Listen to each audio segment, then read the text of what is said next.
Have you ever launched a Meta ad campaign only to watch Meta push nearly all of your budget into a single ad set while the others barely get any spend? Well, it happens to all of us, and it's frustrating because sometimes Meta's algorithm is amazing, and other times it just doesn't allocate the budget the way that you need it to. And so this is where ad set budget limits come into play. And in this video, I'm gonna break down exactly what they are, how they work, and a few use case scenarios that you should use them. Now, when you launch a campaign, you can choose to set your budget either at the campaign level or at the ad set level.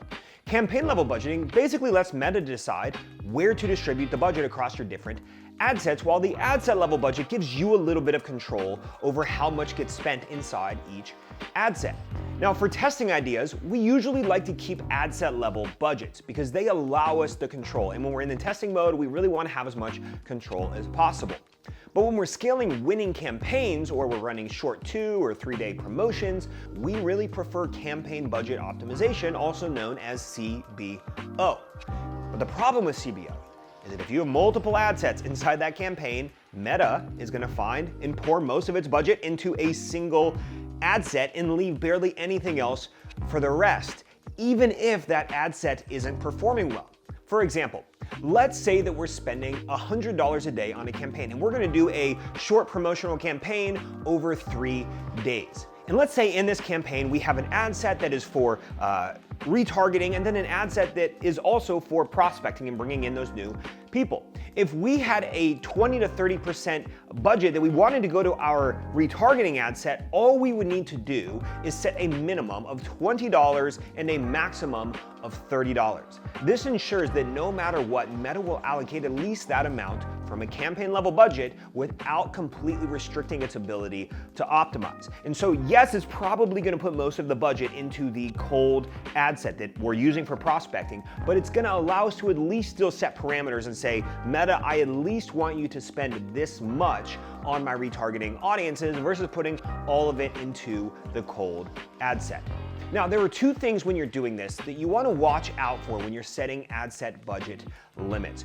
First is that if you increase the overall campaign budget, make sure that you adjust your ad set limits accordingly. Otherwise, what's going to happen is you might run into these issues where Meta doesn't spend the full budget. Second, always leave at least one ad set without a spending limit. If every ad set has strict limits and the numbers don't just stack and match up to the total campaign budget, your campaign is going to end up underspending. So if I went from $100 a day to $200 a day and my total different ad set budget limits didn't stack up to $200 per day, it's only going to spend a certain amount, which is why we like to always leave one ad set that doesn't have a limit.